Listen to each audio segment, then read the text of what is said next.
God's vision.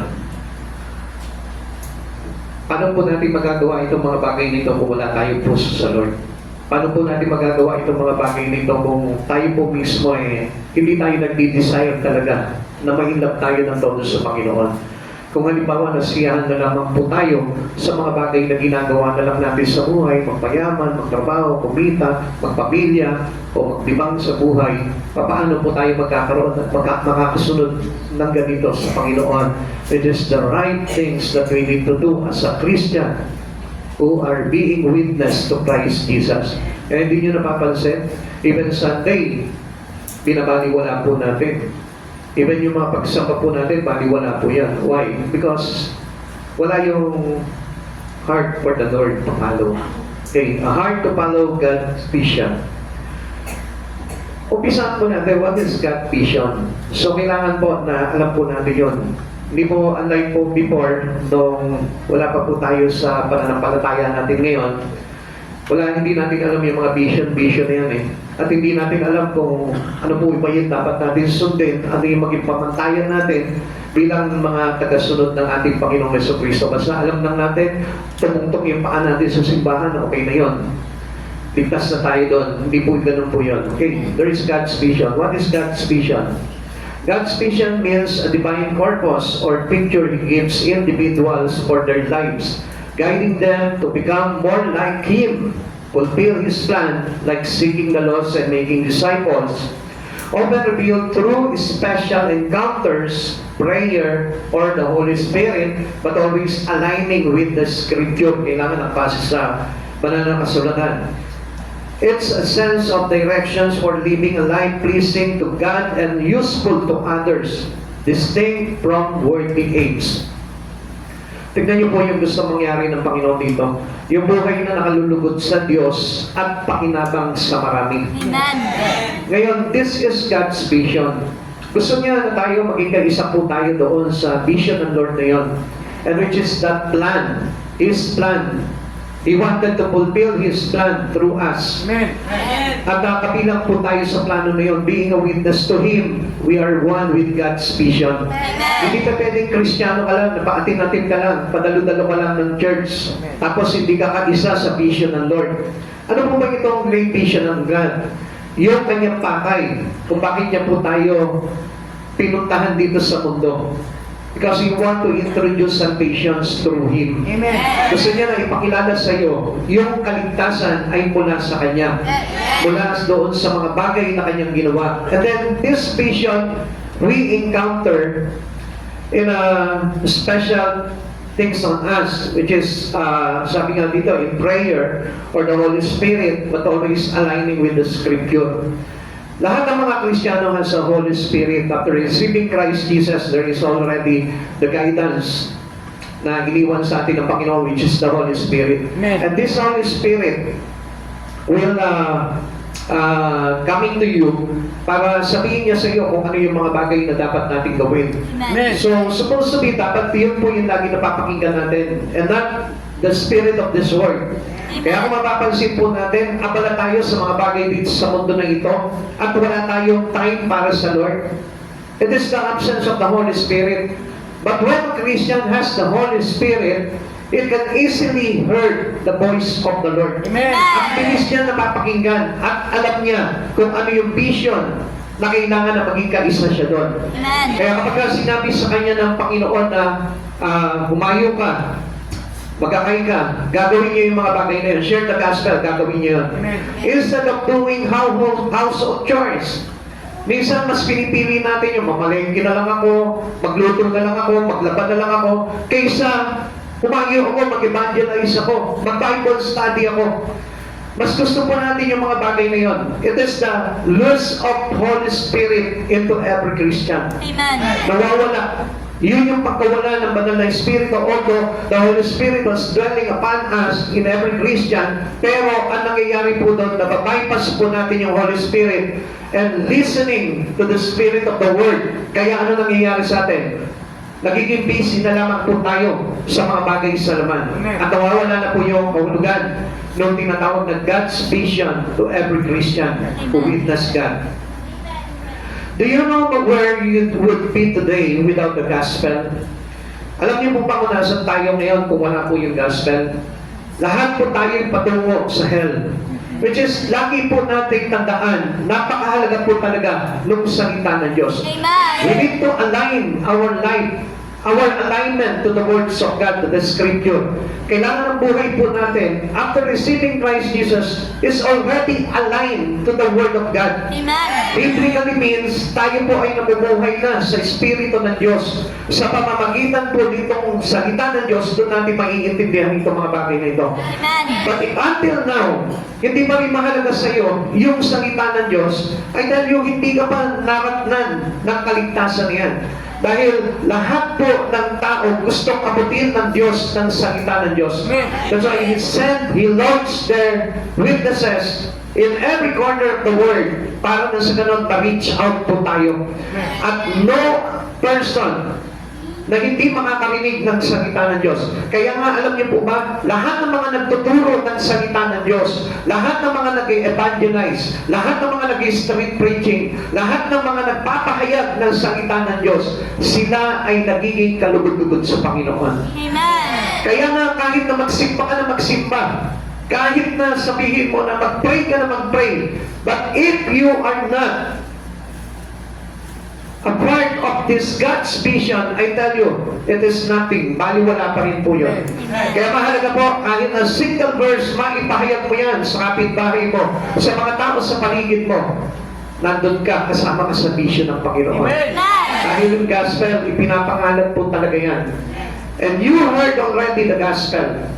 Narinig mo na ang salita ng Diyos, kaya kailangan yung salita ng Diyos ngayon ay ipinabahagi mo rin sa iba. If you have already receiving salvation, kapag tinanggap mo na yung salvation na yun, through the gospel, kasi napakinggan natin yung salita ng Diyos, at yun yung naghatid sa atin ng istorya na kung saan ginawa ni Jesus para tayo maligtas, tinanggap na natin yung kaligtasan. And then, dapat mo lang na-share po ito sa iba. Amen. What is the gospel according to 1 Corinthians chapter 15 verse 1 to 4? Ano po ba yung sabi po dito ng mabuting balita?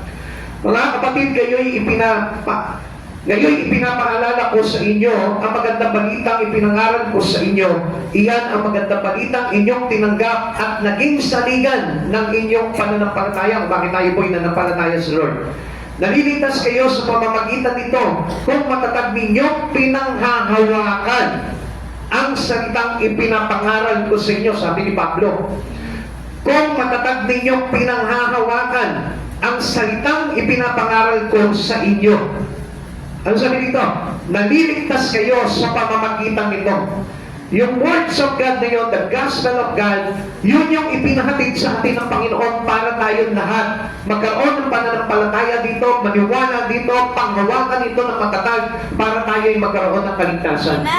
Pero after receiving the gospel, and then tinago mo lang sa puso mo yun at hindi mo ipinamahagi, it won't manifest that into your life. I tell you, yung salvation, hindi mo makakamit po yan. Amen. Kaya nga, sabi dito, sa pamamagitan nito, kung matatag ninyong pinanghahawakan, you're great into the words of God, into the gospel, yun po yung mahalaga po dito. Amen. Hindi po yung naaagaw tayo ng mundo, na kung saan mas pinangahawakan natin yung salita ng mundo, na kung saan nagsasabi sa atin, kailangan maging masipag ka sa mundong ito, kailangan yumaman ka, kailangan maging successful ka, kailangan maging career-oriented ka.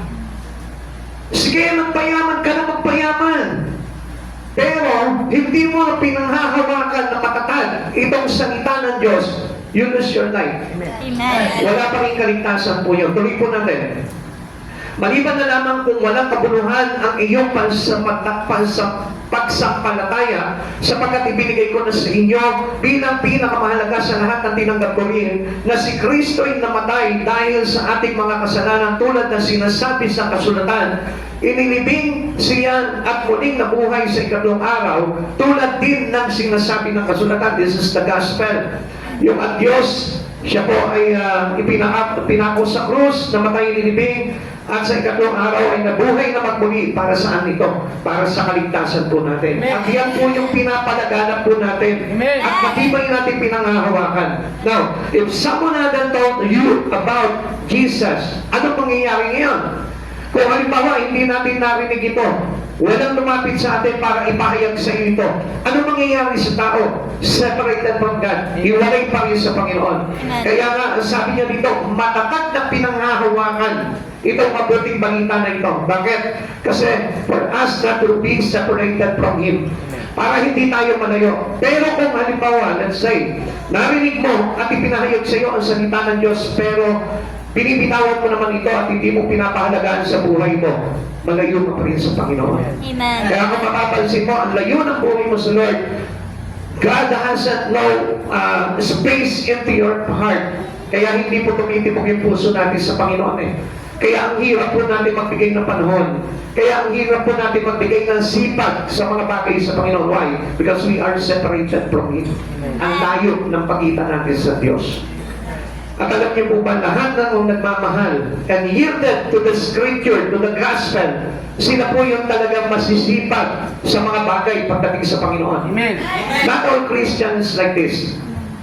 Akala natin kapag Kristiyano na tayo, nagsisimba na tayo, okay na lahat, ano po. Hindi. Kailangan po talaga that our life as a Christian being yielded to the Gospel of God. Amen.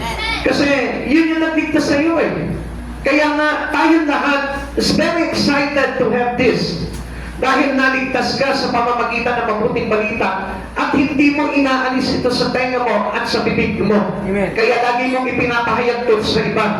At hindi ka tumitigil na kahit isang araw, hindi mo pwedeng hindi ilalakad yung salita ng kaligtasan na tinanggap mo rin, sabi nga po ni Pablo. Amen. Yung pinakamahalagang bagay na tinanggap niya, na ipinapahayag niya sa atin, yun po yung pinanghahawakan ni Pablo hanggang sa huli. Amen. Para po yung kaligtasan niyon ay maingatan niya dito sa puso niya. Amen. And then, doon lamang titibok ng titibok yung puso mo sa Panginoon dahil yun yung katotohanan ng isang tao ay mayroon po talagang puso sa Lord. Amen. Being separated to God is obviously sin to a person who said that he is Christian. Paano po ba yung makikita? Ang isang taong hiwalay sa Panginoon, makikita mo talaga yan eh. Hindi mo siya makikita sa mga gawain sa Panginoon. Okay, makikita mo siya Sunday, Wednesday, makikita mo yan. Pero gumagawa sa Panginoon to being a witness to Christ Jesus, hindi. Kaya nga, kung babasahin po natin kanina, no, yung binasa po natin. Sabi ka nun sa verse 45, at binuksan niya ang kanilang pag-iisip upang maunawaan nila ang kasulatan. Sinabi niya sa kanila, ganito ang nasusulat, kinakailangan magbata ng hirap at mamatay ang Mesiyas at muling mabuhay sa ikatlong araw. Sa kanyang pangalan, ang pagsisisi at katapatawaran ng mga kasalanan ay dapat ipangaral sa lahat ng bansa magmula sa Jerusalem. So na-reach na po tayo nun. From Jerusalem to Asia, sa atin. Inabot na po tayo ng gospel na yun. Which means, nandun na yung pagpapatawad. Amen. Nandun na yung kaligtasan. Amen. Dahil Kristo, salita ng Diyos sa kanyang ginawa. Amen. That's why, we are not separated already to God. Na dapat hindi tayo hiwalay sa Panginoon. Pero bakit tayo nahiwalay sa Panginoon? Because we ignored the gospel in Christ Jesus. Amen. Pinabaliwala natin. Pinakikinggan natin pag Sunday. Pero nawawala sa tenga, nawawala sa puso, nawawala sa isipan. Pagka the rest of the day, naglalaho. At hindi talaga kinakapitan. Kailangan we must be yielded to the gospel of God. Amen. Dahil kailangan po talaga hindi tayo mahiwalay doon. Amen. Kailangan natin panghawakan po sa buhay po natin yun. At yun po yung nagsasabi po sa atin that we are really close to Jesus. Amen. Living without His self.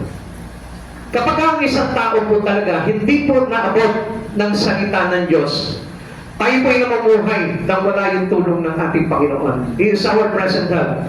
Amen. Kaya nga po, marami po, trabaho lang ng trabaho sa buhay po nila. Kahit lamang na kahit sa mundong ito. Even, there's no help from God. Kala nila, tinutulungan ako ng Panginoon kasi kumikita naman ako eh.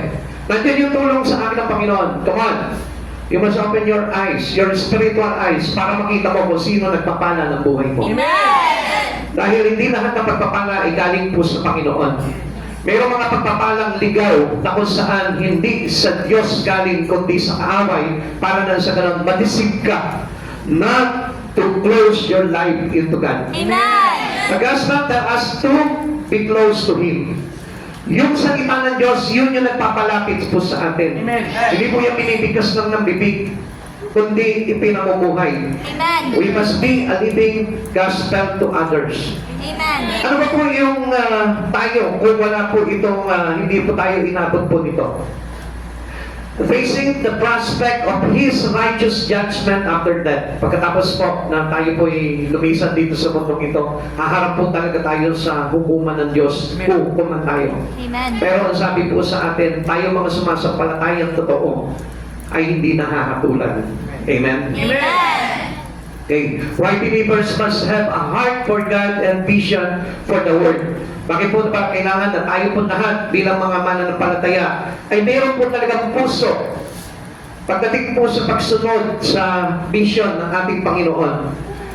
Kasi sabi po dito, no, dahil ito po yung inuutos sa atin ng Panginoon, ito po yung tagupili niya po sa atin. At ang sabi niya po sa atin, ang sabi niya po dito, the last directions Christ gave to His church was, you are witnesses of these things. Ikaw ay magiging saksi ko ng lahat ng bagay na ito. Every believers you do to be witness to this gospel. Amen. Hindi ba pwede makikipit lang yung iyong balikat para hindi maipahayag ito? Hindi ba pwede na hindi mo ito ipapahayag kahit na kanino? Lahat po ito yung pinapahayagan to kahit ano pang denomination niya.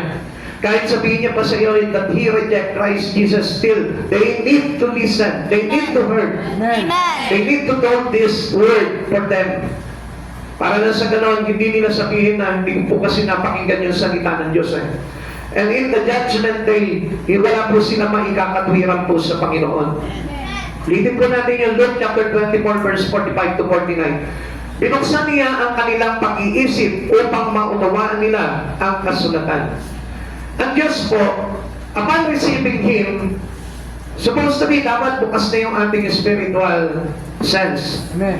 Dapat naiintindihan na natin yun. Hindi na malabo sa atin yun. Pag sinabi ng Lord, mahalaga sa iyo ang pag-church, mag-church ka.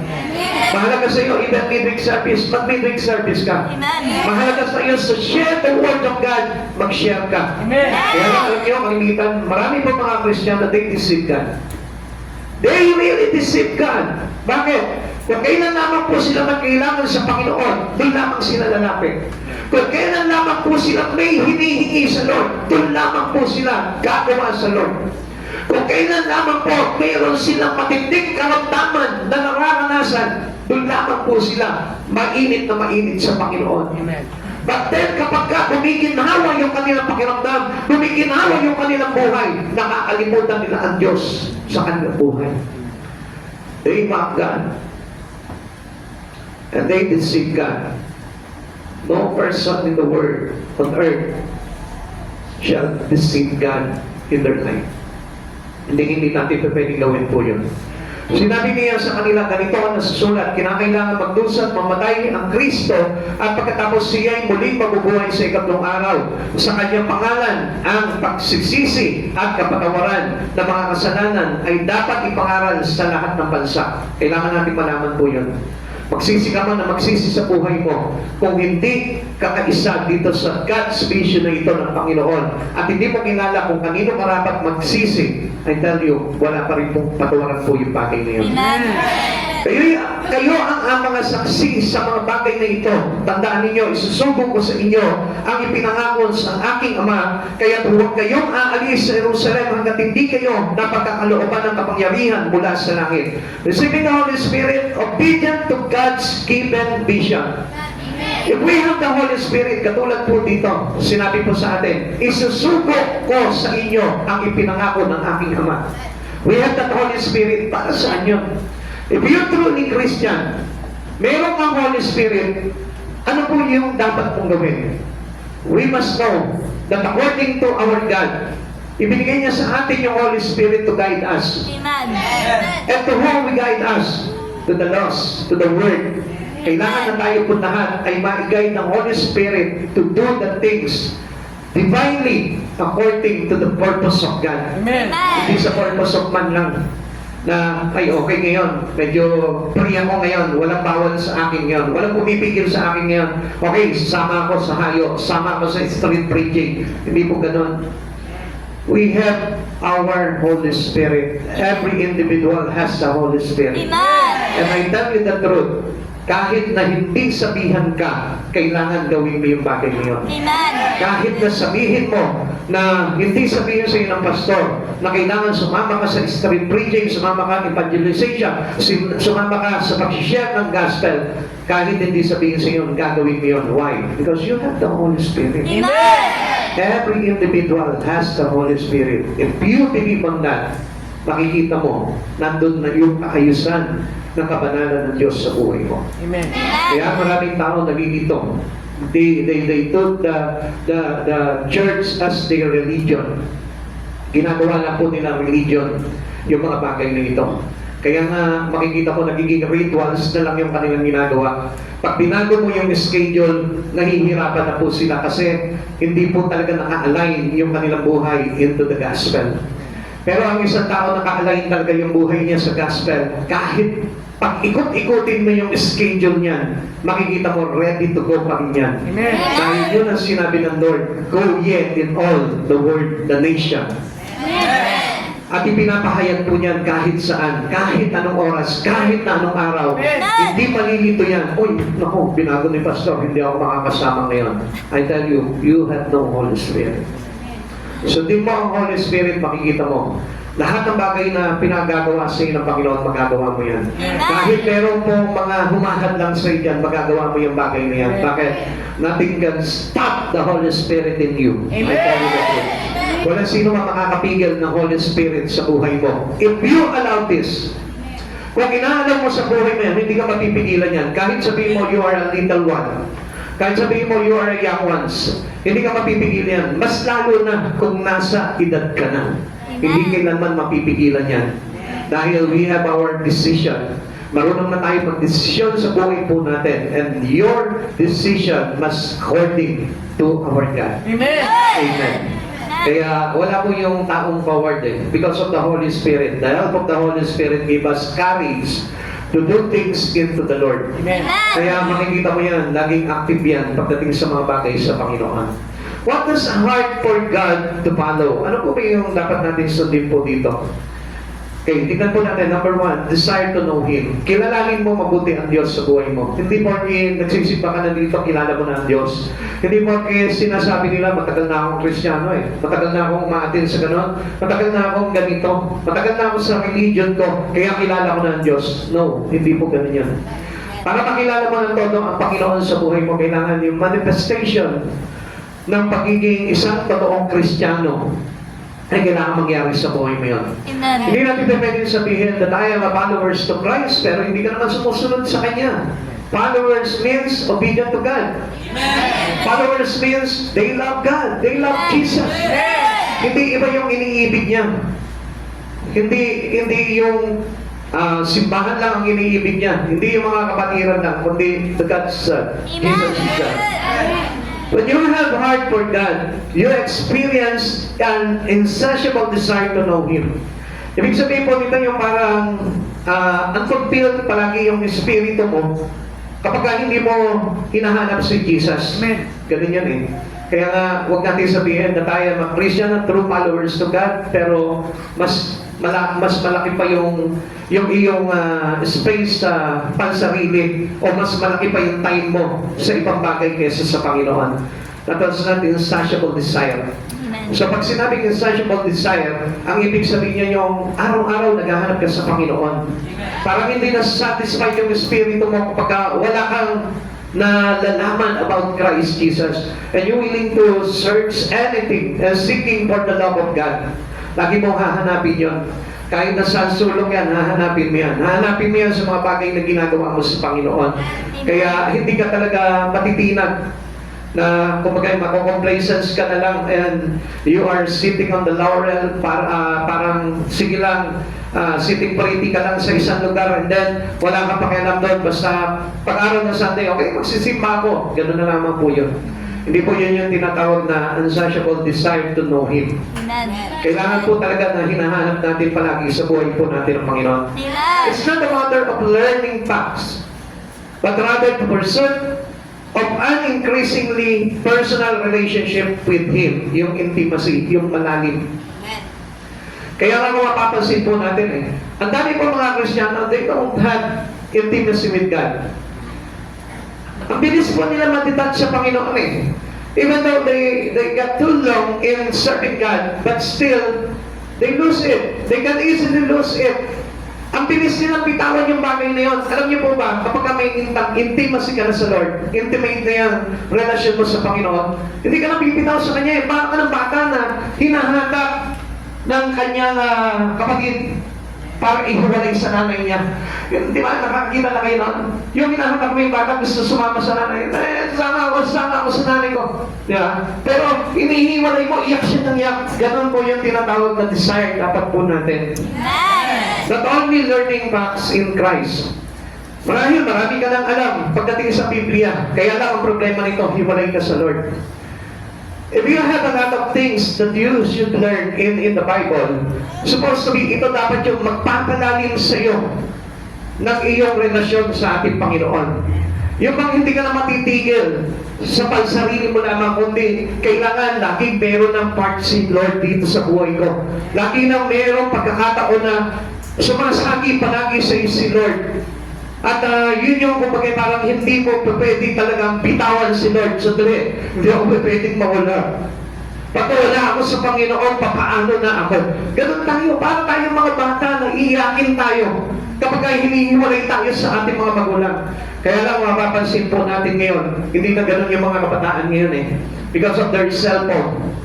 Minsan, nakakaalis maghapon yung mga nanay nila, basta yung anak may cellphone, okay na. And that was very critical. Nakakatakot. Ganun din po mga Kristiyano. Because of their business in the world, dahil sa kanilang kaabalahan, sa trabaho, sa pag-aaral, at sa mga bagay-bagay na pinagkakaabalahan nila sa mundo, even though hindi nila napapansin na wala na pala ang Lord sa tabi nila, pero okay pa rin sa kanila. Come on, ang talagang totoong Kristiyano that they desire to know Him a lot in their heart.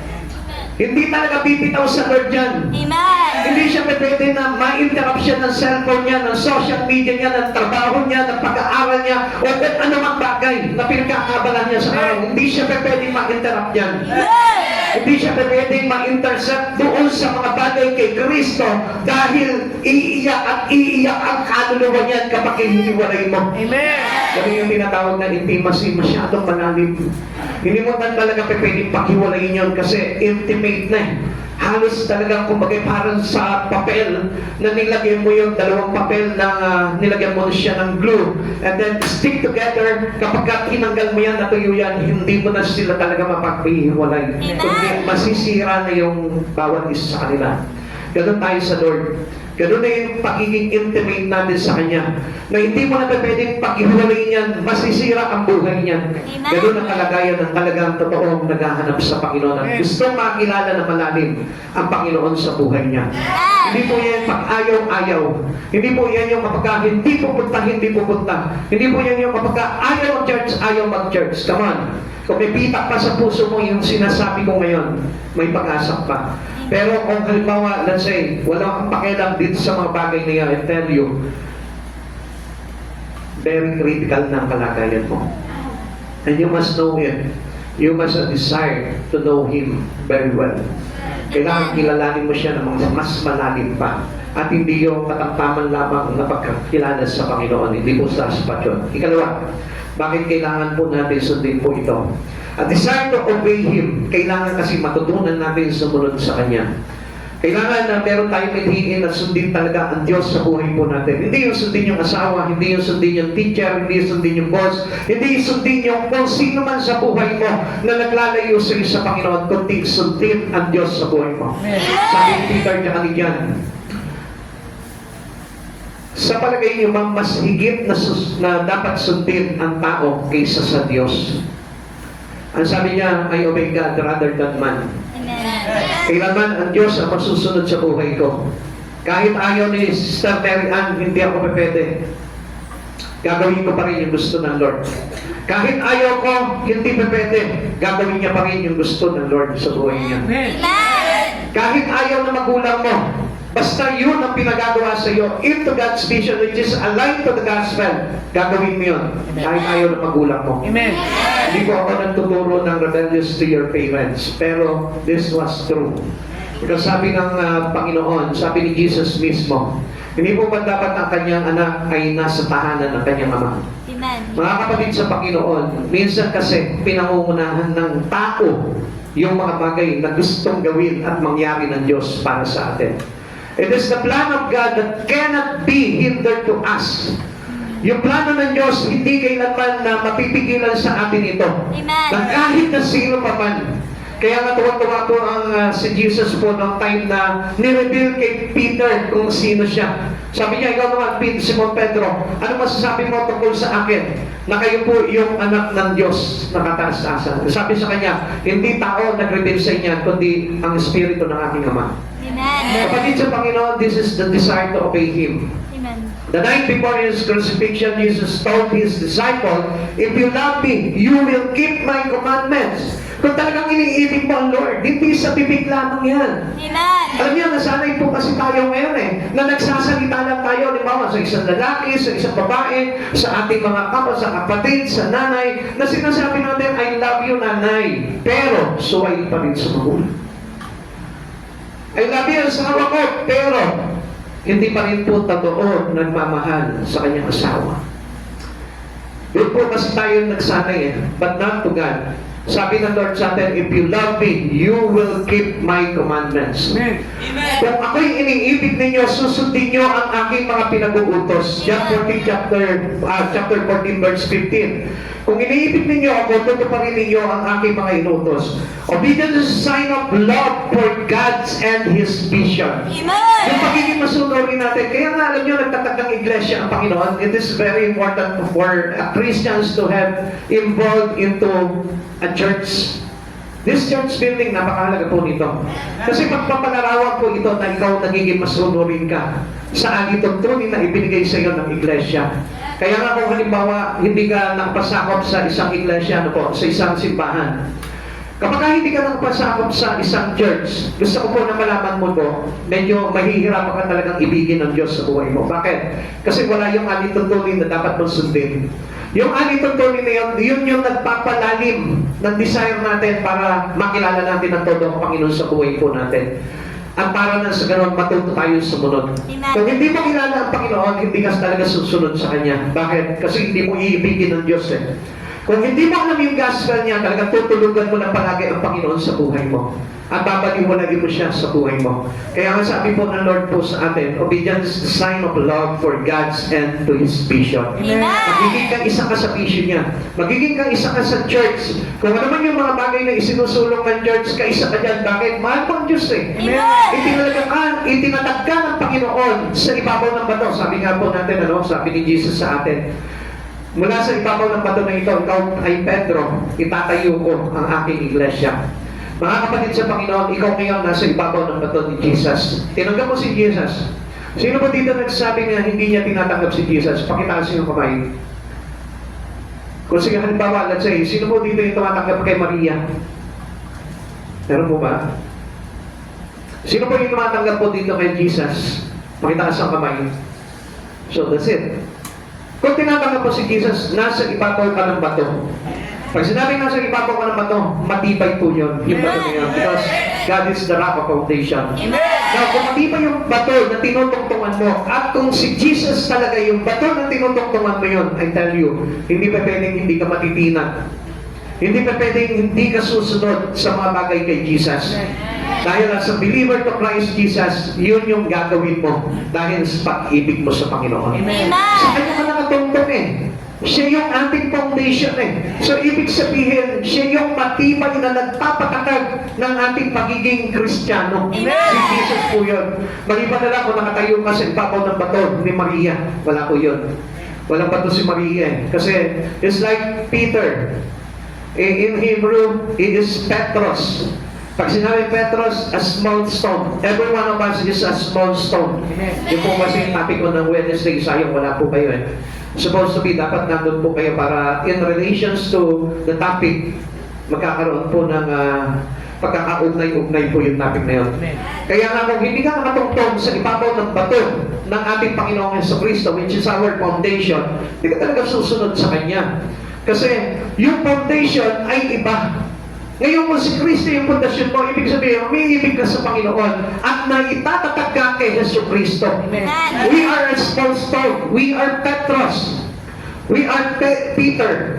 So, ibig sabihin niyan is small stone tayo. That we're fitted together in this church and we are being part together with the God's vision, with the visions of Christ Jesus.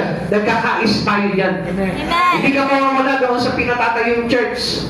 Hindi ka mawawala doon sa pagkakaisa para maitayo yun. Hindi ka mawawala doon sa street preaching. Hindi ka mawawala sa evangelization. Even though you are nanay, you are tatay, you are busy, you are an employee, you are a student, hindi ka mawawala sa mga bagay na yun. If you love God, but if you want, I tell you, you can give time to Jesus. Hindi kayo na makapagbibigay ng panahon ng isang taong hindi ito umiibig sa Panginoon. Amen. Don't tell me that you really love God, pero hindi mo maibigay yung sarili mo sa Kanya. Ang nagmamahal, ang umiibig, nagbibigay ng buhay. Amen. Kayo po ba sa mga mahal niyo sa buhay, ganyan lang po kayo magbigay ng magmamahal po ninyo? Bahala ka, mapahama ka, bahala ka, basta mahal kita, sige, pamalaw ka sa Panginoon. Ganun po ba tayo magmahal? Hindi po ba? Iingatan natin sila. At gusto natin, hindi natin nawawala sila sa paningin natin. At kapag nawala na sila sa paningin natin, hinahanap na natin, oh, asan ka? Bakit hindi kita makita ngayon? Asan ka? Anong ginagawa mo? Ganun po tayo. At dapat ganun din po tayo sa Panginoon. Oh, anong ginagawa mo ngayon? Oh, ba't hindi ka nagpatulong sa akin? Ginagawa mo ba yan? Gusto natin lagi tayong involved doon sa ating mga mahal. At kapag hindi ka na involved doon, ibig sabihin, wala na. You lose your love already. Kapag hiwalay kayo. I tell you, alam niyo, napakahirap ng tinatawag na long distance relationship. Yung isa nasa abroad, ikaw nandito. Kaya nga, kung mapapansin po natin, di ba, maghahanap ang kayo parehas. Lagi kayo nagbi-video call. Kailangan meron kayong attachment palagi sa isa't isa. Bakit? Because you love each other. Pero kapag halimbawa, isang taon na kayong hindi nag-uusap, isang taon na kayong walang pag-video call man lang, kung nasa malayo siya, nagtatrabaho siya, I tell you, you lose your love. Yun yung katotohanan eh. Amen. Kaya nga, kung ang Diyos ay malayo-malayo sa iyo, hindi mo susundin talaga yung kanyang pinag-uutos. Genuine love for Christ always result in obedience. Yung totoong nagmamahal talaga kay Kristo, ang resulta po niyan, yung pag-ibig natin sa Kanya. Amen. Kaya nga kahit nasa malayong lupalog ka, makita mo sasadyain mo talaga ang Panginoon. Amen. Nandiyo pa po ba kayo? Amen. Sabihin mo sa katabi mo, huwag ka na matutulog. Bawal na matulog sa church. Amen? Sa bahay, okay lang. Sige, magtulog ka na magtulog doon. Kaya lang, hindi ka makakadalo ng mga gawain kapag lagi kang tulog. At ang sabi ng Lord, huwag tayong marat ng tulog. Amen? Kailangan gising tayo na marat na ng Panginoon. Amen? Gising niyo sarili niyo, huwag ka medyo inaantok-antokan na dahil medyo seryoso na yung pinapahayag ni Pastor. Gisingin mo yung sarili mo, sampalin mo para magising yan. O kaya magbaon ka ng cutter tsaka kalamansi. Yan yung ano mo. Para magising ka. Di ba? Pag yung gagawin po yun, masakit po yun. O kaya naman, bilinan mo na lang yung katabi mo. Sabihin mo sa kanya, pag nakikita mo na natutulog ka. Kasi normal thing po yan eh. Aantokin po talaga tayo kasi merong kaaway na maglalagay po talaga sa atin para ma-distract po talaga tayo. Ngayon, bilinan nyo na lang yung katabi nyo. Kahit hindi nyo kilala yan, pag nakikita mo na inaantok, kisingin mo ako. Okay po ba sa inyo yan? O ba, hindi makasagot? Kasi gusto nila matulog. Ha? Eh sayang naman, di ba? Kasi ano po yung nawawala po sa atin? Yung pag-ibig natin sa Diyos. And easily, kapag nawala yung pag-ibig natin sa Diyos, we can lose also our salvation. Amen. Amen. O sige, sabihin mo sa katabi mo ngayon. Gusto ko, sa puso niyo nang gagaling. Ha? Huwag na lang. Hayaan na lang kayo. Hayaan mo na lang ako. Pag inaatok ako, hayaan mo na lang. Sabagay, si pastor, wala na rin magawa eh. No? Hindi na rin mapigilan eh. Hello? Pwede pa po ba yan? Kasi hindi na po talaga dumating ng Panginoon. Sayang yung pagkakataon. May oras lang naman mo eh. Hindi, bawi ka na lang pag uwi mo ng bahay. Matulog ka kung ilang araw gusto mo. Kaya wala pipigil sa iyo doon, alam mo? Kaya lang, hindi ka makakapagtrabaho. Di ba? Sa trabaho ba natutulog kayo? Sino ko din yung mga nagtatrabaho? Patingin nga po yung kamay. Yan. Ay, may mga professional yung mga iba. Ay, yan. Sino ko din yung mga nagtatrabaho sa bukid? Ako nagtatalim ka ba? Natutulog ka? Ha? Sino ba dito yung tulog kapag nagtatrabaho? Meron? Meron? Wala naman po siguro trabaho tulog, ano? Meron mo ba nun? Apply ako dun. Hello? Okay, gising na po tayo. Amen. As a believer, you should always be fully surrendered to His will in every aspect of our life. Kailangan lagi tayong, kumbaga parang nakasuko pa lagi yung buhay natin. Fully surrendered po talaga sa Panginoon. Without obedience, it's hard to us to surrender. Tandaan mo natin yan. Kapag hindi tayo marunong sumunod po talaga. Kaya nga dito niyo po papansinin yan eh. Our involvement to the churches matter. Kailangan mo yan. Kailangan involved ka talaga sa church mo. Huwag ka maging member lang ng church kasi there's no such member. Ang kailangan mo natin, we are being disciple to Christ Jesus. Amen. So, meron tayong church. Ang church ay body of Christ. So, ibig sabihin niya, involved tayo. Amen? Amen. Tandaan po natin, hindi po tayo libag. Pag sinabing libag, hindi pakti ng katawan yan, tinatanggal yan eh. Kapag di ba, palibag yan. No? At isang kili-kili pa, di ba? Tinatanggal yan. Pero na lang kung mas mahal mo yung libag kaysa sa katawan mo, hindi mo tatanggalin yan. Amen? Now, hindi tayo talaga pwede makasunod sa Panginoon kung hindi talaga tayo nagsusuko ng buhay talaga sa Kanya. Kaya nga, isuko natin sa Lord yung buhay natin for us being obedience to Him. Number 3, bakit natin kailangan? What does the heart for God to follow?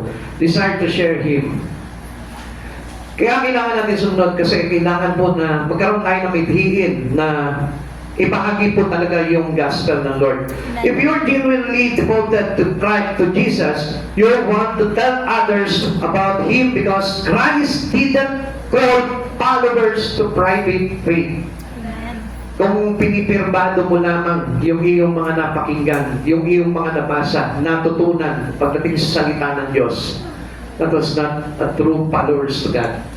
That is not a faith in God. Amen. Dahil kailangan po yan, it won't talk hit into your heart. But it share the gospel to all. Kailangan po na ipinabahagi yan. Hindi tayo tinawag ng Diyos para manahimik lamang po. Ano po? At hindi natin maibahagi yung salita ng Diyos. Tayo tinawag po ng Panginoon. Kaya tayo niligtas para maging buhay na patotoo po tayo sa maraming tao. At huwag niyo pong patayin po yung bagay na yun. Mark chapter 16 verse 15, at sinabi ni Jesus sa kanila, umayo kayo sa buong mundo at ipangaral ang magandang balita sa lahat ng tao. Kanina niya po sinabi to, hindi niya sinabi sa member. Hindi niya sinabi sa mga attender. Sinabi niya to sa disciple. Umayo kayo at gawin niyong alagad ko ang lahat ng bansa. Turuan niyo silang sumunod sa pinag-uutos ko at tandaan ninyo ako yung laging sa inyo hanggang sa katapusan ng sanlibutan. Kapatid sa Panginoon, there's no such member and attender of the church. Amen. We must be a part of the body. We must be a disciple to Christ Jesus. Kailangan maging servant ka. Kailangan maging alagad ka. Amen. Kasi wala po talagang tinawag para maging member lang. Kaya nga yung feeling mo na pasip-pasip pa ka lang, come on. That is not true. Hindi po totoo po yun. Hindi ka member, hindi ka attender, hindi ka pasip-pasip pa lang, kundi part of the body of Christ ka. Kaya nga tayo nagpapartik eh, di ba? Kaya po tayo meron communion, meron tayong bread, di ba? Yung partaking of the bread. Kaya po tayo nagkaganon kasi part tayo ng katawan ni Kristo. Now, after receiving that body, Nag-import tayo ng body, tapos wala kang gagawin. Ibig sabihin yun, paralyze yung body. Kasi merong patay na parte sa katawan mo. So, being paralyzed means they got sick. Meron siyang karamdaman. So, kapag ikaw yung may karamdaman, ikaw yung parte ng katawan na may karamdaman, ibig sabihin po yun, delikado ka. Di ba? And sometimes kapag hindi naagapan yung karamdaman, namamatay, nauuwi into death. Kaya nga, dapat maging buhay po tayo. Para na sa ganun, hindi mamatay yung ating espiritu at patuloy po tayo maligtas hanggang sa pagharap natin sa Panginoon. God intends for every person to hear the gospel. Gusto kasi ng Panginoon talaga lahat ng tao mabahagian po talaga niya ng salita ng kaligtasan. Remember, God so loved the world that He gave His only begotten Son, so that whosoever believe in Him shall not perish, but have eternal life. Sabi ng John 3:16. Bakit ano po ba gusto ng Panginoon? To preach the gospel all over the world. Amen. Gusto niya yung anak mo pa lang, nasa sinapupunan pa lang, sineshare mo na ng gospel po yan. Pagkalabas niya, sineshare mo na ng gospel yan. Hindi ba yung bata pa lamang kung ano yung tinuturo mo? Ano? Minsan nakakakita po ko bagong panganak pa lang, 1 year old, 2 years old. Anong ginagawa doon sa bata? Ginagawa ng rakista. Pinapakalbo na, tapos merong walkie-talkie doon sa puhok. Di ba? Ginagawa niya yung impluensya ng mundo. Kaya tuloy, paglaki po ng bata, ayun, lumaki na makasanlibutan. At hindi lumaki sa kabanalan ng Panginoon. Kaya nga sabi po ng Panginoon, turuan niyo sila. Kaya nga, marami po dito, di ba? Kumaga, hindi ko na lang sasama yung anak ko kasi magulo. Hindi, pagtiisan mo yun. Kailangan nila na mahubog po sila ng tama hanggang bata pa sila. Tignan nyo, kaya nga meron mga matatanda, titigas na ng ulo Bakit? Kasi hindi sila hinumbog ng bata. Kaya tumanda po sila na wala silang kamalayan pagdating sa salita ng Diyos. Kaya hindi nila nakita yung halaga ng ating Panginoon. Kaya nga baliwala sa kanila Kaya nga mas gusto pa nila yung mag-church po sila kung saan dahil hindi pinapakilaman yung buhay nila. Alam nyo, kapag ang Diyos mo hindi pinakilaman ang buhay mo, hindi totoong Diyos yun. Because our God will tolerate the bad things on us, the evil things on us. Ang Diyos, mapakilaman po tayo. Yun yung totoong Diyos. Amen. Our God is a rebuking God. Amen. Hindi niya pwedeng hindi babaguhin yung buhay natin. Kaya kung piling mo, ay doon na lang ako. Doon hindi pinapakilaman yung buhay ko. Doon ang wala nakikialam sa akin. Then I tell you the truth. Mali yung Diyos na pinasukan mo. Lumabas ka doon. Dahil ang totoo po talagang church na pinaglalagyan sa atin ng Panginoon, yung papakilaman ka, because of the divine interventions of God, kaya po tayo nababago at kaya tayo nang itatransfer into the image of our Jesus Christ, our Lord. Amen. Kaya kung hindi mangyayari po yun, hindi natin tuturuan.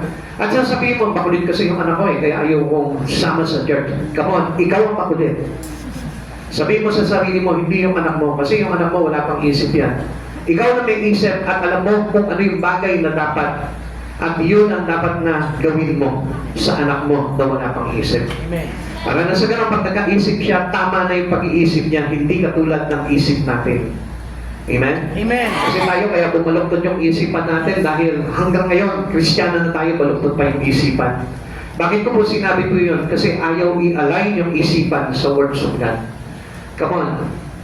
This is the word of truth. And if you want to receive the truth, you cannot be delivered into your evil. The truth will set us free. Yung katotohanan kay Jesus ang nagpapalaya sa atin. Amen. At dapat po natin tanggapin kung ano yung katotohanan na tinuturo sa atin ng Panginoon. And we are being yielded to it. Kailangan kapit na kapit po tayo doon. Kailangan naka-embrace po talaga tayo doon. Yung buhay natin nakapasa ilalim talaga sa aral ng Diyos. Amen. The Lord wants all to know the truth. Gusto ng Diyos na malaman natin lahat ang katotohanan. Dahil yung katotohanan na magpapalaya sa atin. Loving God is sharing gospel and love for the lost too. To know the truth of salvation in Christ. You will know the truth and the truth will set us free. Nakilala natin ang katotohanan sa diwa ng ating Panginoong Jesucristo at tayo'y pinalaya sa lahat ng ating mga pagkakasala. Pero ano yung katotohanan? Na ang buhay ng isang tao is not separated anymore to God. Kailangan ang buhay ng tao nakadikit na sa Panginoon. Hindi na hinahanap yung makakapagpatolerate tolerate ng kanyang kasalanan, kundi ang hinahanap na niyan, yung makapagpapalayo sa kanya sa kasalanan. Why you are going in church? Why you are coming into church? Bakit ka nagpupunta sa church? Para lang sabihin na Kristiyano ka? Hindi po ba para tayo po ay mabago? Hindi po ba para tayo maturuan ng tama? Kaya tayo napupunta sa church para makakinig ng salita ng katotohanan na magpapalaya sa ating mga masamang gawa.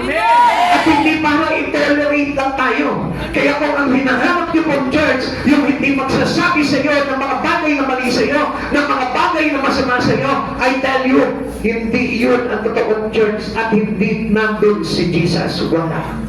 Amen. Amen. Sapagkat ang Diyos na ito, gusto mabago tayo. Gusto maligtas tayo. Gusto niya na pagdating ng araw, maging banal tayo katulad ng imahe ng ating Panginoong Jesucristo. Amen. And you must be Christ-like. Amen.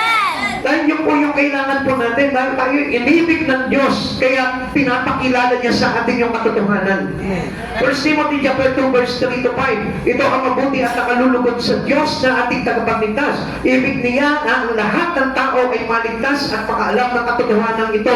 Sapagkat iisa ang Diyos at iisa ang tagapamagitan sa Diyos at sa mga tao. Ang taong si Kristo Jesus. God's plan is the missionary church. So, kapag sinabi missionary church, ano mo, ibig sabihin yan, ipinalalakad yung salita ng Diyos. Amen. Ang isang church, kapag walang evangelization, umalis ka dyan, iwanan mo yan. Kapag walang Bible study, iwanan mo yung church na yan. Kapag hindi nagpapahayag ng salita ng Diyos in every corner of the world, I tell you, iwanan mo yung church na yan. Dahil ang totoong church is a missionary church. Amen. Dala-dala niya yung mission ng Panginoon. Dala-dala niya yung pakay ng Panginoong Jesucristo. Dala-dala niya yung mensahe ng Diyos. Dala-dala niya yung purpose ng Lord. Amen. Dala-dala niya yung mga bagay na yun.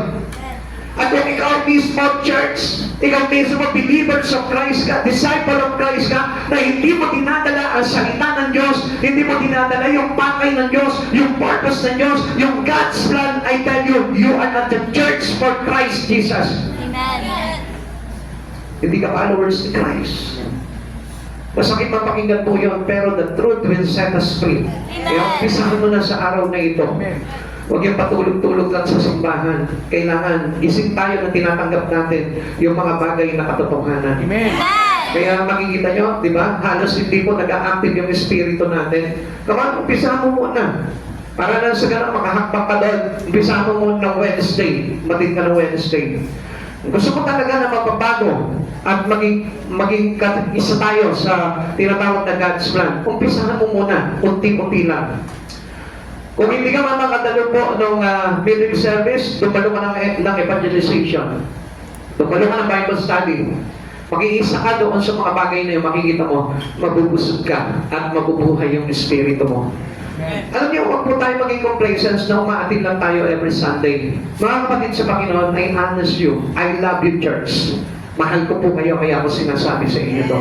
Dahil ayoko po kayo maligaw talaga na maging complacent lang tayo at maging comfort zone natin yung araw lamang ng linggo. Amen. Ang araw ng linggo is best for the people who are new in Christian life. Okay po yan sa mga bago lamang po. Pero kapag taon ka na, matagal ka na nakakarinig ng salita ng Diyos, time for you to excel. It's time for you to go into your effort para mas lalo mong ma-enhance pa yung espiritu mo. Kung matagal ka na hanggang ngayon, hindi ka pa rin makagawa-gawa sa Panginoon, pasulpot-sulpot ka pala, I tell you, medyo mag-isip-isip ka na. Amen. Baka mamaya namamatay na yung espiritu mo, and later on, makita mo yung sarili mo na wala na sa Diyos. Since the Lord has asked us believer with the message, we know He has a plan to accomplish it. Alam natin yun. Na ang Panginoon, meron siyang pinagagawa palagi sa atin eh. At ano po yung dapat na gawin po natin? Sabi nga po natin, being a believers is obedient to God. So if we love God, we obey God. So kailangan natin na gawin po ito, i-accomplish yung mga bagay na pinagagawa sa atin ng Panginoon. Amen. Colossians chapter 1 verse 10, sa gayon makakapabuhay na tayo ng karapat-dapat kalugod-lugod sa Panginoon, sa sagana sa lahat ng uri ng mabubuting gawa at lalawak ang inyong pagkakilala sa Diyos. Okay, ang ganda nito, in memory verse niyo po ito. Para makita nyo kung ano po talaga yung kailangan sa atin talaga. Sabi dito, sa gayon, makakapabuhay na kayo ng karapat-dapat at kalugod-tugod sa Panginoon. Ito yung kalugod-tugod sa Panginoon eh. Yung sagana tayo sa lahat ng uri ng mga mabubuting gawa. Ano yun? Bible study, evangelization, to share the gospel to all. Yun po yung bagay na kailangan na makita sa atin, maging pagkakilala natin sa Panginoon. Amen. Yun po yung kailangan natin. Hindi po yung kapag halimbawa medyo abal buhay ka na, tsaka ka palang lalapit sa Panginoon at mag-iinit ka. Eh wala ka na maibibigay nun. Amen? Amen. Yan po yung karaniwang nangyayari sa atin. Eh yung kumbaga may bantana ng kamatayan, tsaka pala lalapit po sa Panginoon, yung pala mag-iinit. Alam nyo? It's too late. Huwag kayong mamasa po doon sa ganun.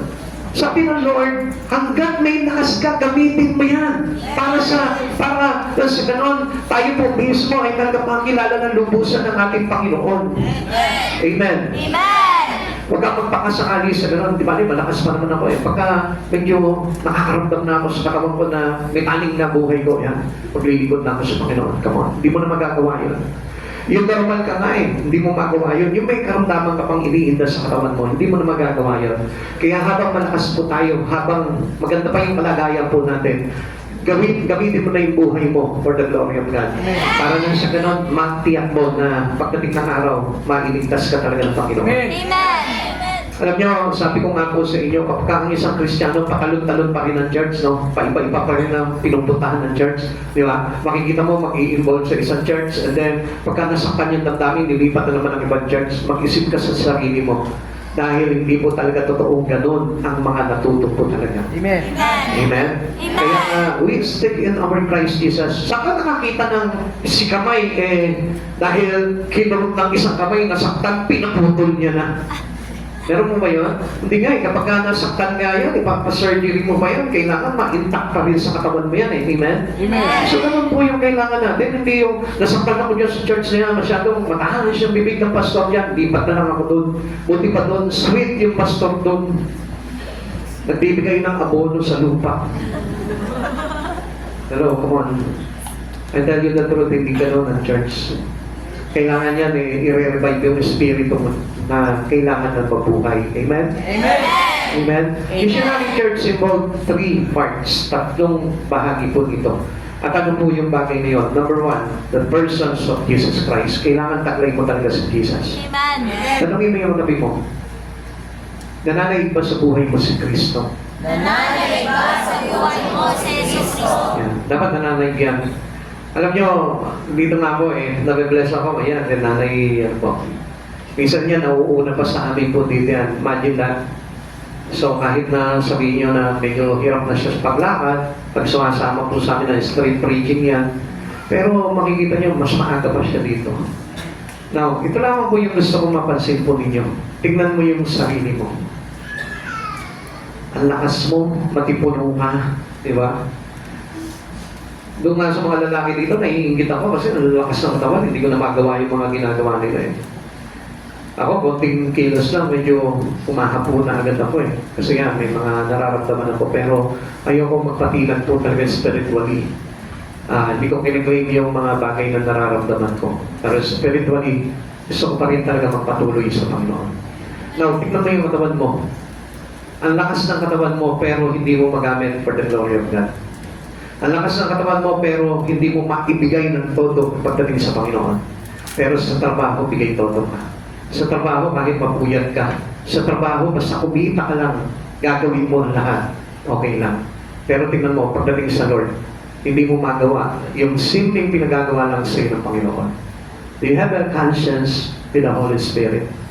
Kapatid sa Panginoon, pag-isipan mo yung bagay na yun. A persons of Jesus Christ will tell you at makikita sa buhay mo yung pagiging si Kristo. Dahil si Jesus masipag sa mga bagay para sa pagpapalago ng Espiritu. Ang Panginoong Jesucristo, He is a Son of God already, but still, kita mo araw-araw na sa templo yan, nagpapalakas. Kaya nga, alam nyo, nakaka-bless talaga yung makita mo yung may edad na, tapos makikita mo na kasama mo pa rin sa gawain ng Panginoon. And truly, I tell you, na yung mga tao na yun ay tatanggap po talaga ng kaharian ng Diyos pagdating ng araw. Amen. And look at us. Tayo, ang lalakas ng katawan natin, pero wala tayo doon sa mga bagay na yun. Diba? Hindi natin maibilang yung sarili natin. Si nanay nga, pinagdadala pa namin ang upuan niya dyan sa palengke. Ay, yung upo, mas gusto niya, nag-aabot siya ng ano. Kahit nire-reject yan, sige pa rin siya.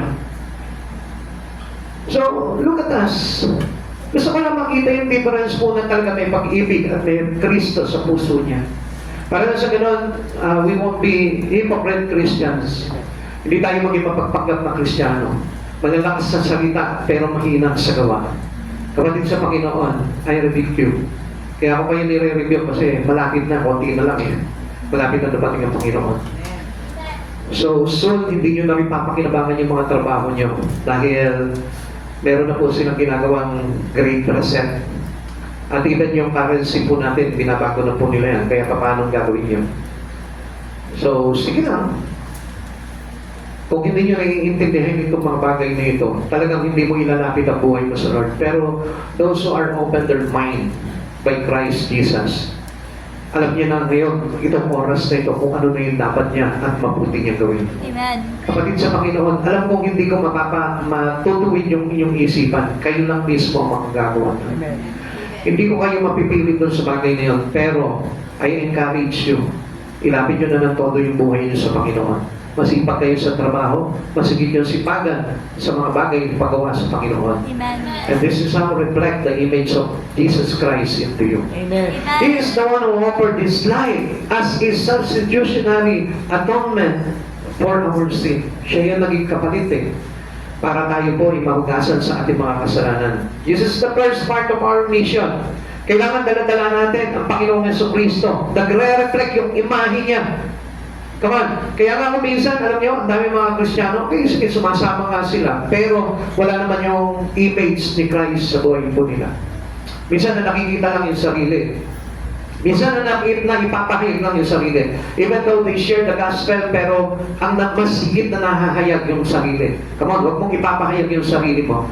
Pag naglilingkod ka sa Panginoon, dapat ang mahayag, the person of Jesus Christ. Si Jesus Christ at hindi ikaw. Amen. Iiko mo yung bibig mo at hayaan mo magsalita yung Holy Spirit sa iyo. Habang nagpe-preach ka, habang nagsasalita ka ng gospel ng Lord. Dahil kung hindi, kung ikaw lamang po yan, I tell you, there is no power within it. Amen. Amen. At hindi po na makakapagpatibay ng iyong relasyon sa Panginoon yan. At makakapagpabagsak pa po yan. Amen. Okay. Number 2 is the power. Yung kapangyarihan ng Diyos, the anointing of God. Yung anointing ng Lord, which is the power through the Holy Spirit, knowing the job was beyond us. Nandito eh. Nasa atin yun, yung Holy Spirit. Jesus sent His Holy Spirit to live within believers. Kaya nga, kung wala yung kapangyarihan, hindi talaga gagawa yan. Amen. Kung wala yung kapangyarihan, tatamarin po talaga yung pagdating sa Panginoon. Pero hindi niyo po ba napapansin? Bakit nga doon sa mga secular job natin, ang sisipak natin araw-araw, kahit pagod ka na, kahit puyat ka, kahit galing ka ng party, and then kinaumagaan, gigising ka ng madaling araw para pumasok sa trabaho, sa eskwelahan, nagagawa mo yun. Pero bakit pagdating sa church, there's no power to do whatever God was tasked on us? Bakit hindi natin nagagawa yun? Because lack of power. Wala yung anointing ng Lord. Kaya lagi kang tamad pagdating sa mga bagay sa Panginoon because there is no power. Come on, listen to this, people of God. Kaya ka laging inaantok sa church because there is no power of the Holy Ghost. Amen. Kung bakit parang inip na inip ka, gusto mo matapos na agad, alas 10 pa lang. Gusto mo umuwi na agad. There's no power. Wala yung nagpapa-ignite ng Espiritu po natin. Empowering and equipping them to carry out the task of witnessing the Word. Yun yun eh. Yun yung nagpapahayo sa atin eh. Yung kapangyarihan ng Diyos na yun. Kung bakit, why you are very involved with your church. Kung bakit talagang ang lalim ng involvement mo sa church. Kung bakit may intimacy ka sa mga kapatiran. Kung bakit talagang willing-willing ka, enjoy ka sa paggawa mo sa Panginoon. It is because of the power of the Holy Ghost that united us as a church for Christ Jesus. Amen. Kaya kung mapapansin mo, pag ayaw mong magsimba, ayaw mo. Why? Because of the power in substance to you. Hindi nangyayari yung gusto magganap ng Holy Spirit eh. Ang gusto lang natin ang nagaganap sa buhay po natin. Kaya hindi po magkaroon ng impact, hindi magkaroon ng pagbabago, hindi magkaroon ng bagong pamumuhay, hindi magkaroon ng bagong kaisipan pagdating sa mga bagay sa Panginoon. Kaya hindi maitulak ng todo yung buhay niya papalapit kay Kristo at ang nangyayari pa yung lumalayo kay Kristo.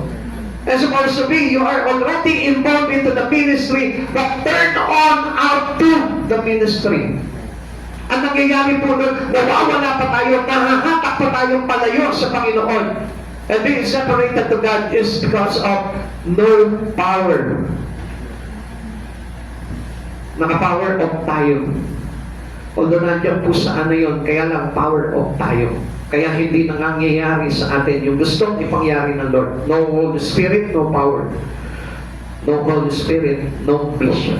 Amen. Kaya hindi po tayo makakasunod po talaga sa vision ng ating Panginoon. Luke chapter 24 verse 49. Tandaan ninyo, isusugo ko sa inyo ang ipinangako ng aking Ama. Kaya huwag kayong aalis sa Jerusalem hanggat hindi ko kayo napagkakalooban ng kapangyarihan mula sa langit. Every disciple, true disciple to God, has received the Holy Spirit at time, at the moment that the coming of the Holy Spirit go down to them. Tinanggap nila yun, na-receive nila yun. At yun yung nakapagpag-ignite po sa kanila. Kapatid, gusto ko malaman mo, mahalaga ang Holy Spirit. Amen. Hindi mo maging Kristiyano ka, akala mo, may Holy Spirit ka na. Yes, meron nga sana, but power off. Hindi siya nag-activate sa buhay natin. Parang ginagawa lang natin, machine yung Holy Spirit sa buhay natin. That's why, hindi magamit ang buhay natin pagdating sa Panginoon. Pero kung makikita mo na kapag dumadalo yung kapangyarihan ng Diyos sa iyo, makita mo hindi ka mapigilan, namamalengke ka lang pero nagsishare ka doon. Amen? Amen. At hindi mo magagawa na nandun ka lang sa bahay niyo, wala kang ginagawa. Instead na nandun ka, wala kang ginagawa sa bahay mo, ang gagawin mo ngayon, punta ka ng church. Because you're deeply involved to God is the power. Amen. Kaya hindi ka mapapakali ng dali nga, wala naman akong ginagawa. Punta nga ako sa church, sama na lang ako sa kanila sa mga ganito. Ganun yung merong power of the Holy Spirit. Amen. Amen? Amen. Ikaw, Pastor, nagbabasa naman ako ng Biblia. Basa ka nga ng basa ng Biblia, pero there is no power to send you out. So, ibig sabihin, there is always absence of the power. Amen. Hindi tayo na itutulak, hindi tayo napupush ng Holy Spirit. As supposed to be, siya po yung dapat na mag-manifest natin. Amen. Siya yung masunod sa buhay mo. Amen. Hindi yung katamaran ng isang tao. Amen? Amen. Number 3 is His program. What is this the program of God into us? Because God loves everyone on earth, He desired no place be left unevangelized. Kaya nga, napakahalaga po talaga na tayo lahat was ignited into God's power. Yung tayo lahat, nagtataglay po ng kapangyarihan ng Diyos para magawa po natin what is the program of God, what is the plan of God, what is the vision of God to follow by every one of us. The plan was set in motion with just 12 men who faithfully led thousands to salvation, and today, millions of people know Jesus as Lord. Yun yung kapangyarihan eh. Nagkaroon ng big wave sa buong mundo. Amen. Through the 12 disciples of Christ. Taglay nila yung kanilang Holy Spirit. And so, ano nangyari po doon? Naging 120. Binabaan ng Holy Spirit and then go into every corner of the world. Kaya nalaganapan even the Gentiles, the Greek, the Romans, nalaganapan po yun. At ikaw ngayon, sana wala ka sa Panginoon kung hindi dahil doon sa program ng Lord na yun. Amen. Kaya nga mga kapatid sa Panginoon, dapat bilang pagpapasalamat natin sa Panginoon dahil inabot po tayo ng kaligtasan, na mabuting balita ng Panginoon, dapat tayo rin ginagawa natin yun. To share our thankfulness to God, dapat yun po yung ginagawa natin. Amen. Hindi yung kumisa ng pagsimba lang tayo, akala natin utang na loob pa ng Diyos sa atin yun. Amen. Tandaan mo ninyo, kaya tayo nag-church para maturuan yung spirito natin to enhance our spirit, and then soon we will be launched by God. Amen. Amen. Amen. Kaya nga dapat gawin po natin yung nararapat na pagsunod sa ating Panginoon. We must follow as a believer, we must follow and have a heart to follow God's vision. This is what exactly does a missionary church look like. A church willing to fulfill the Great Commission. Kapatid sa Panginoon, matagal na tayong Kristiyano. Matagal na po tayong tumanggap sa Panginoon. What is the more to do? Just to listen, listen, listen. Until the day of Christ Jesus, we will listen. Come on, hindi po ganun ang totoo. Because the process of God to us is to listen, believe, and then serve. So mga kapatid sa Panginoon, gawin natin yung nararapat bilang mga Kristiyano. Tayo magsitayo at ihanda po natin yung ating sarili sa pagpipatraso